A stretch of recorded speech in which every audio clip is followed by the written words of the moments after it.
What is going on, guys? DBG here. And this is going to be an interesting video. This is going to be my top 10 favorite cards in my team. This is not going to be my top 10 cards.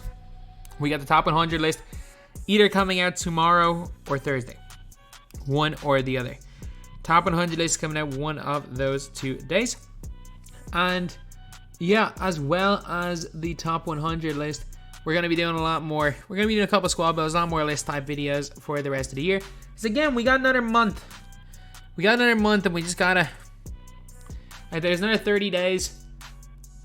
I don't know when we'll be able to get my team news, but... I mean, I'm going to start making a list. The goal is to get like 80 videos out in those 30 days. Actually, no, 3 a day. I can do 3 a day. I can get 90 videos out between now and NBA 2K22. That is the goal. So I'm going to start making the list tomorrow. Tomorrow I'm going to get the videos done quite quick. My videos done hopefully quite quickly. And then we're going to have a list made of all the videos to make for the rest of the year. But yeah. So we're going to go over some honorable mentions. These are only my favorite players though, by the way. These are my favorite players. First honorable mention that I don't have on this account is the Pink Diamond Paul Pierce. Like, I just have to put Pink Diamond Paul Pierce in there. I grinded for him. He's the only unlimited reward I got this year. Not only is he the only unlimited reward I got this year, like, he's the only unlimited reward I even attempted to get. Like, I didn't even attempt to get any other unlimited rewards. I don't think I made it past 15 wins on any or 20 wins on any other season except for this one. Then, we're looking at Pink Diamonds. Another player that is close to my heart is this Ray Allen. He really was one of the best for a while. He really was one of the best shooters in the game on next gen. He was one of the best players in the game on next gen. He was incredible, and you got him in like an hour. This is back when all the grinds used to take a little while. He was great. Then we have got, we're gonna go to the diamond, the old diamond tier. This guy right here, Lionel Simmons, Chicken Man. This card was so good for me for so long. Him and LaMelo Ball were 2 of my favorite diamonds in the game. They were both incredible. Other guys, like, I liked Mikal Bridges for a while, but he's not going to make this list. LaMelo was God. He was my power forward for so long. And then looking at diamonds, there is a diamond card that we do not currently own right now. Diamond Eddie Jones. This guy was the best. He was the best value for so long. Like, if you were looking for value in a 2-guard, this guy was the best value for the best part of a month. He was the best value even at like 70k because he could compete with the best of the best. And he was like 60, 70k, including when they came out with that Kobe Bryant and even the Jimmy Butler later on. He was ridiculous. Then we're going for Dark Matters. The only reason these guys are not higher is because I haven't been sweating the game. Not even sweating the game. I haven't been playing the game as much the last month. Like, if I've been playing the game a ton the last month, there's no question about it that Simvular and Taco will be in my favorite players, be in my top 10. Simvular and Taco are just not here because, well, I'm same with Sean Bradley. Because I've not played the game, and I've not been playing the game enough since those guys came out. And same with Hito Turkoglu. Hito Turkoglu is one of my favorite players in the game, but unfortunately, we cannot have him on the list. He does not make the top 10. Other guys that do not make the top 10. This was a tough one. D-Rob. D-Rob was so good. I do not regret going for him. He was my starting center for so long. Like, he was my starting center. I got him season 5. He was my starting center till like halfway through season 7.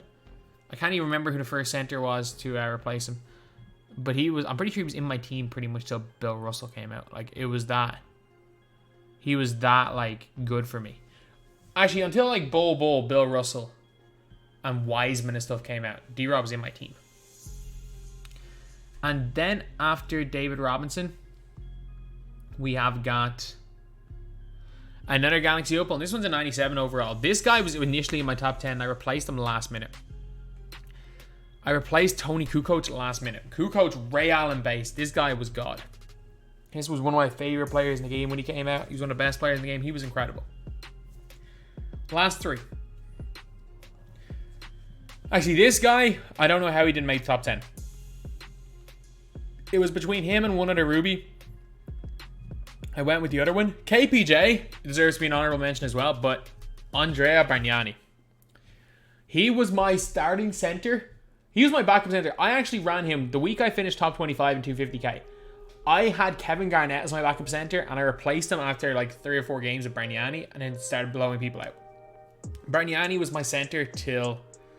I'm pretty confident I used Bargnani in like at the end of November. He came out in the middle of October, and he was a 5k MT player that I bought at the start of the game. He was incredible.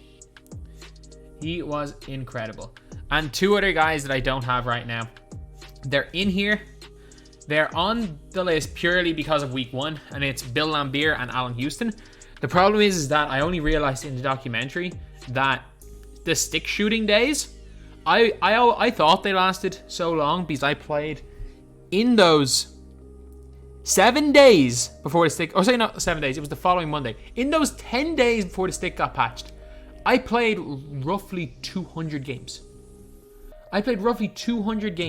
Albeit at least 50% of them were first quarter rage quits because people didn't know how to react when I would be just cooking them and they couldn't hit a shot and I'd be shooting fadeaways. So that kind of cut it down. But still, I'm kind of overrating those guys, but they were literally 10 days out of 365 until they patched the stick, and then they kind of became worthless for me anyway after they patched the stick. I just felt like there were other better players. So for that reason, Alan Houston and Bill Laimbeer, they have an honorable mention, but they do not belong on the list. So now, the top 10. This is in no particular order. This guy has to be here. Like, if you guys don't have this guy in your top 10 favorite cards, I'm just in shock.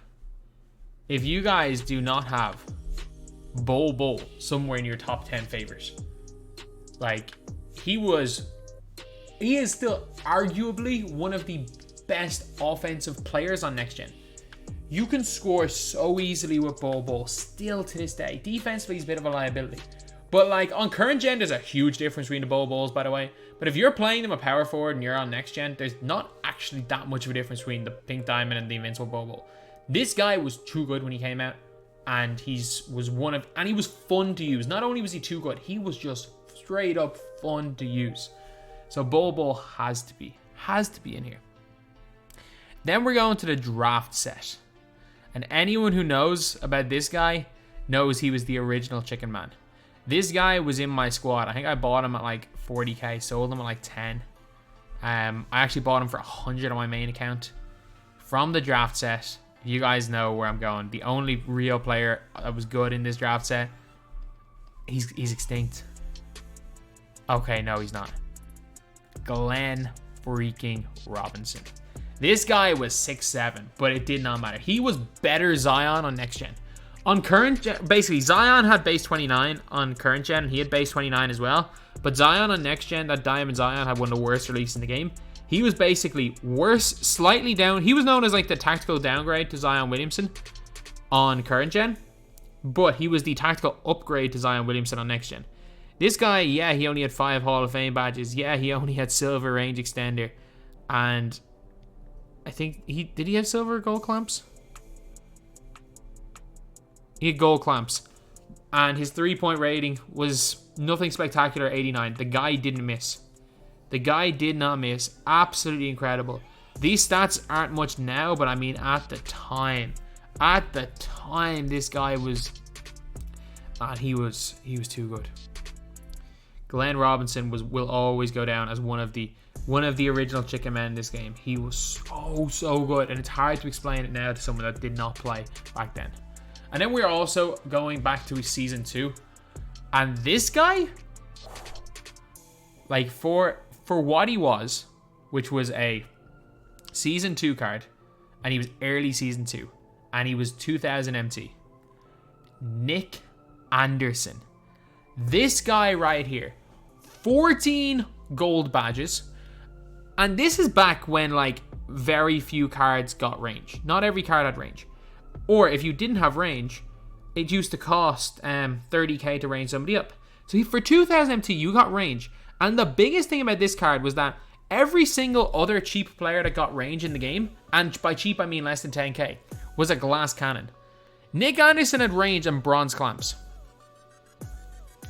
And I know you guys are probably thinking, bronze clamps doesn't mean anything. It did at the time.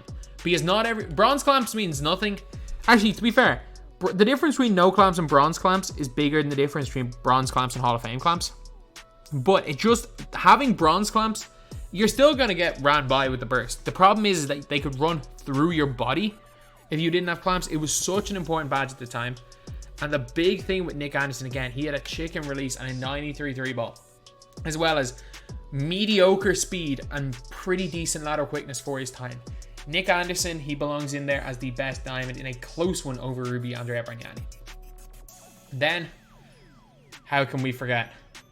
I'm calling Glenn. I've called Glenn the original Chicken Man, but he was the original unbelievable shooter. He was the original guy that was just unbelievably good at shooting. This guy was the original that was so good at shooting that we used to shout Chicken Man. I used to shout Chicken Man every time he touched the ball. And you guys know that it's my first Galaxy Opal on, or my first Opal on this account. It's Antawn Jamison. It is Antawn Jamison. This guy, I reckon if I played him right now, I wouldn't have as good a time. He was the best shooter in the game and it was not close. He was the best shooter in the game and it was not close. 13 Hall of Fame badges, 31 gold. These don't look spectacular. And honestly, for his time, his stats and badges were a little bit lackluster. But he was the first player in my team we ever saw with the XM base. Yeah, we've had XM in other years. They won't give Dante XM base for some reason. But still, mediocre or pretty good driving dunk, 92 3 ball. He also had Hall of Fame D-pucks, which was a very, very OP thing that I used to use quite a lot when I played on current gen. He was way better next gen and current, but he was so good on both gens. 87 speed was not great, but it was fine for the time. And 86 lateral, it was fine for the time. He came out at the start of season 4. This was easily neck and neck with Andrei Kirilenko. This guy was neck and neck with AK-47 in terms of how good he was in the game. And we all remember how good that Andrei Kirilenko card that came out around Christmas was in the retro set. We all remember how good that one was. He was neck and neck. You could argue he was the best power forward in the game. Definitely the best shooter in the game. Then we got a diamond that I do not currently own. This guy was a game changer. I do own him. Rudy Fernandez was a game changer. So basically, we had Eddie Jones as our only real good cheap option. But Eddie Jones, let's be real, Eddie Jones wasn't Kobe. He was not as good as Kobe in game. And then Jimmy Butler came out, but I mean the real best shooting guard in the game was Rudy Fernandez. Rudy Fernandez was 40, 50k even the day he came out. He was better than Kobe. He had a 93 ball, 97 dunk, 86 ball handle, good seal and perimeter defense. He had the Pro 3 behind the back before 2K gave. We have to think again. This is before 2K gave every single card in the game the Pro 3 behind the back. He had the Pro 3 behind the back. 93 speed, 80 sweep ball, 93 acceleration, 89 lateral. He was 6'6" with a long wingspan.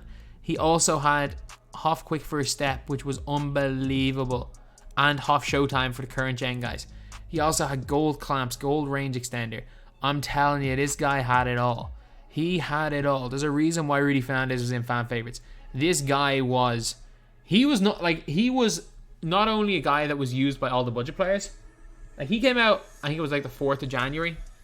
In and around that date, the first day of season 4, he was still running 3 250k lineups. Rudy Fernandez was the player that blurs the lines. Now the player that blurs the lines is Sim Vular, and then Bol Bol was kind of another player that was in that category. They're the players that are the budget guys use them, the mid-tier guys use them, as well as the best guys in the game likely use these cards, and that was what Rudy Fernandez was for his time. Rudy Fernandez was so good, and he's one of my favorite cards. And now we are actually, I was about to say now we're on to the real DBG favorites, but I'm actually going to put in this guy first. It's Danny Ferry. He's been in my team since the day I got him. I got Danny Ferry on WrestleMania weekend. I got Danny Ferry grinding the LTE challenges on WrestleMania weekend, which was I think April the 10th. WrestleMania Sunday.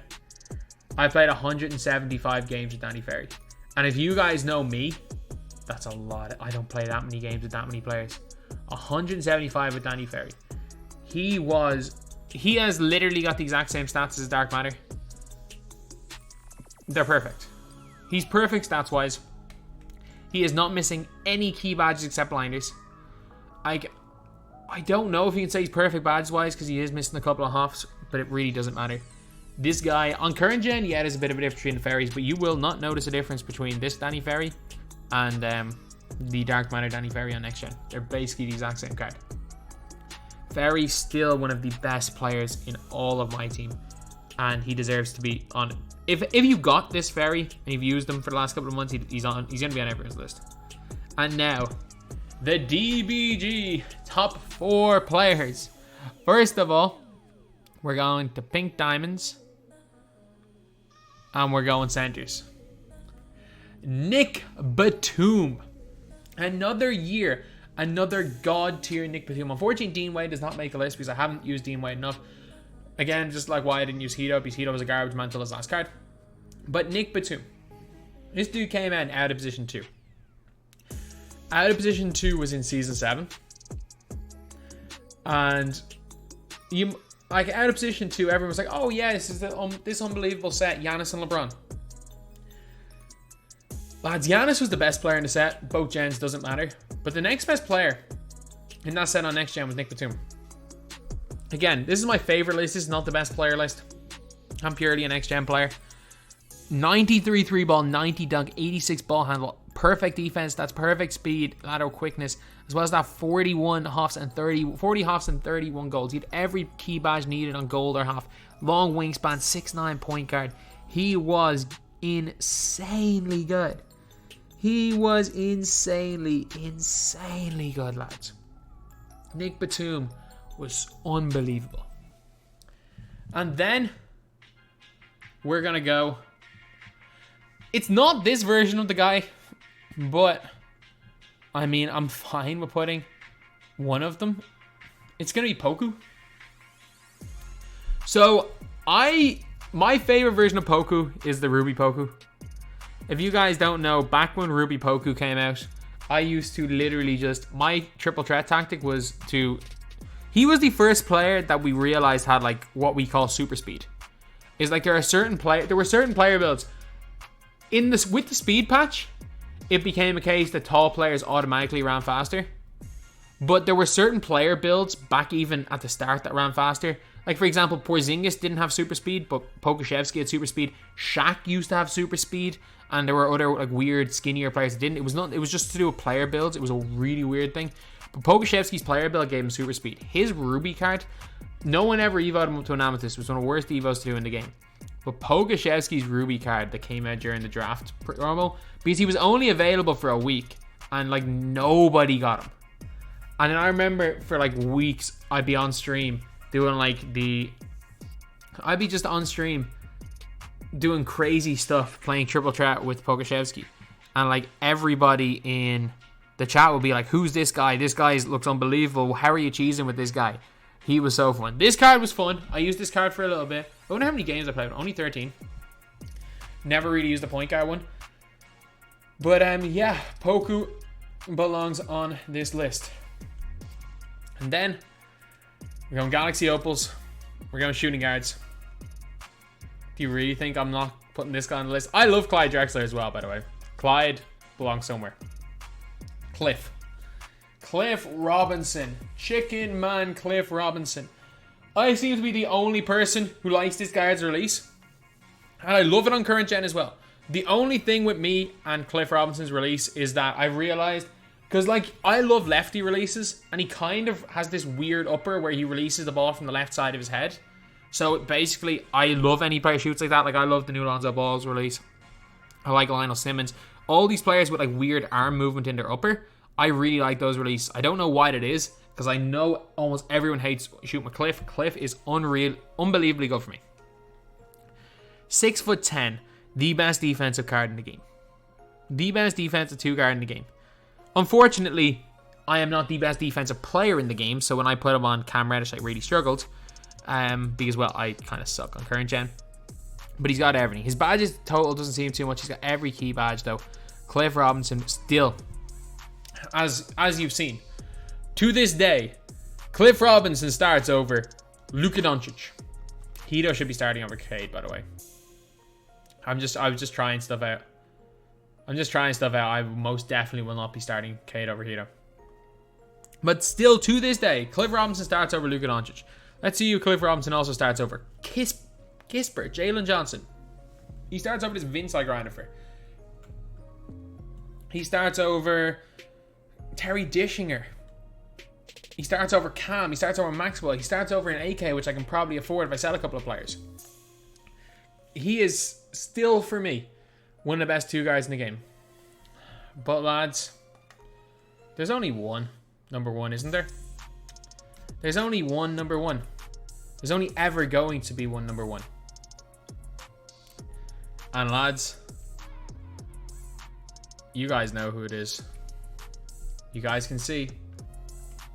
You guys can see. Yuta! And again, I have not turned my camera on for a while. I'm literally like about to go to bed. I was lying down for like 20 minutes. Then I was like, oh, might as well make this video. I was up literally half asleep when I decided, you know what, I'm gonna make this video today. Gonna make this video, get one more out today, because, well, views were down a little bit, so I was like, you know what, this was gonna be out tomorrow, I can get this one out today.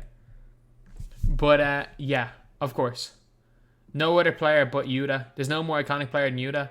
And you know what, we're gonna end this video on this. There is no more iconic background song than this right here. There is no more iconic background music for the no more iconic card.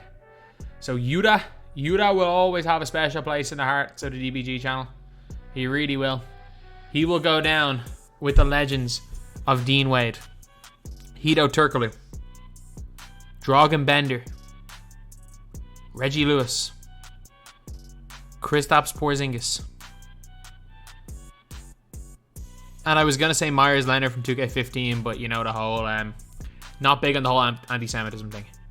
But anyway, yeah, that's pretty much it. That's the video. Thank you guys for watching. Please like, comment, and subscribe.